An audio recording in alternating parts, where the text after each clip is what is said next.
Welcome to dot की पाठशाला। आज हम फटाफट से स्टार्ट कर रहे हैं एक्सरसाइज 7.2 का क्वेश्चन नंबर 3।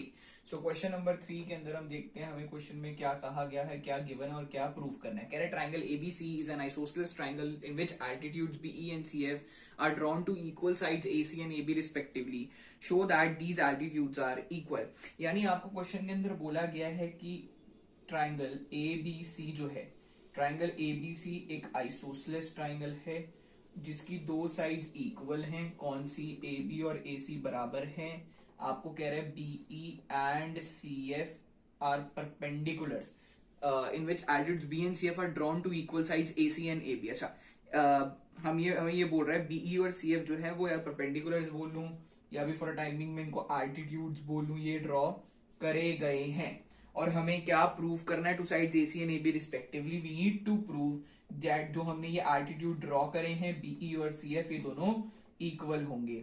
ये मुझे प्रूव करना है। It's very easy question students, फटाफट से बस हमने कॉन्ग्रेंट करना है। कॉन्ग्रेंट अगर हमने कॉन्ग्रेंसी सही प्रूव कर दी तो समझो कहानी खत्म। And it's an important question, कॉन्ग्रेंसी को सही प्रूव करना है। तो सबसे पहले हम बातचीत कर लेते हैं।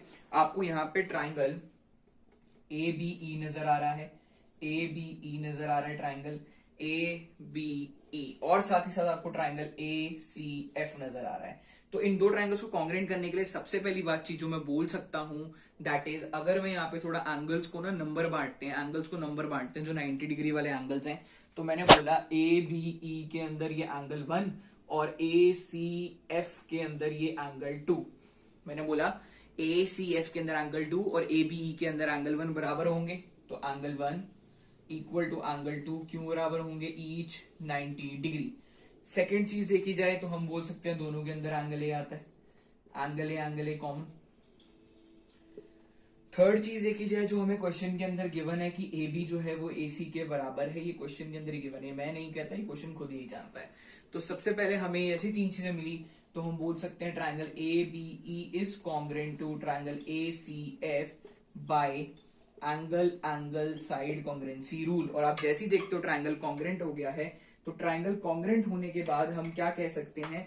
हम फटाफट से ये बोल सकते हैं कि देयरफॉर जो बीई है वो सीएफ के बराबर होगा बाय सीपी सीटी। और यही तो स्टूडेंट्स हमें प्रूफ करना था। हमारा ये क्वेश्चन कंप्लीट होता है। Now moving on to question number 4 जो बिल्कुल सिमिलर क्वेश्चन है। स्टूडेंट स्टार्ट करते हैं क्वेश्चन नंबर 4 के साथ। अब क्वेश्चन नंबर 4 के अंदर आपको क्या गिवन है और क्या आपने प्रूव करना है चेक करते हैं। कह रहे triangle ABC in which altitudes BE and CF to sides AC and AB are equal. अब यहाँ बच्चे कंफ्यूज होते हैं कि sir AB equal to AC दिया या बीई इक्वल टू सीएफ दिया। तो देखो पहली चीज तो आप यहीं से पकड़ सकते हो कि सेकंड पार्ट में आपने AB equal to AC prove करना है तो वो बराबर तो है ही नहीं।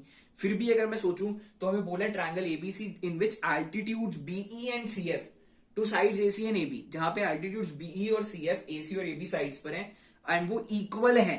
कौन इक्वल है? एल्टीट्यूड्स इक्वल है। यानी गिवन क्या इस बार ये आपको कि बीई इक्वल टू सीएफ, और आपने प्रूफ क्या करना है? एक प्रूफ करना है that triangle A B E is congruent to triangle A C F, और सेकंड चीज आपने प्रूफ करनी है A B equal to A C. यानी अगर फर्स्ट पार्ट प्रूव हो गया तो सेकंड तो हो ही जाएगा। तो सबसे पहले हम फर्स्ट पार्ट की ओर बढ़ते हैं। चलिए हम बोलते हैं ma'am in triangle A B E और ट्राइंगल ए सी एफ आपको क्या नजर आता है? दोनों ट्राइंगल्स के अंदर पहली चीज नजर आती है मुझे कि दोनों के अंदर एंगल ए है। यानी एंगल ए हमारे पास कॉमन है। फिर हम क्या बोल सकते हैं कि एंगल 1 इक्वल टू एंगल 2 क्यों? Each 90 degree. तीसरी चीज क्या लेकर के आएंगे? तीसरी चीज हम बोल सकते हैं madam BE equal to C F given है। जब तीन चीजें हो जाती हैं तो हम बोलेंगे triangle A B E is congruent to A C F by angle side congruency rule. तो students this is your first part prove हो गया। सेकंड के लिए अगर आप देखोगे ए बी ई और ए सी एफ अगर बराबर है, ए बी ई में ए बी आता है, ए सी एफ में ए सी आता है, और ये दो ट्राइंगल्स कॉन्ग्रेंट है तो ये दो चीजें बराबर हो सकती है बाय सीपी सी टी। यहां से आपका पूरा क्वेश्चन हो जाता है सॉल्व। ये पूरा क्वेश्चन नंबर 3 का रिवर्स पार्ट था। So student thank you for watching my video. और अगर आपको कोई भी डाउट हो तो आप मुझसे डीएम करके, मेरा इंस्टाग्राम आईडी आपको शो हो रही है, आप वहां पे पूछ सकते हैं और वहां पे मुझे फॉलो करना ना भूलें। एंड फटाफट से इस वीडियो को लाइक शेयर एंड सब्सक्राइब जरूर करें। Thank you students, bye bye.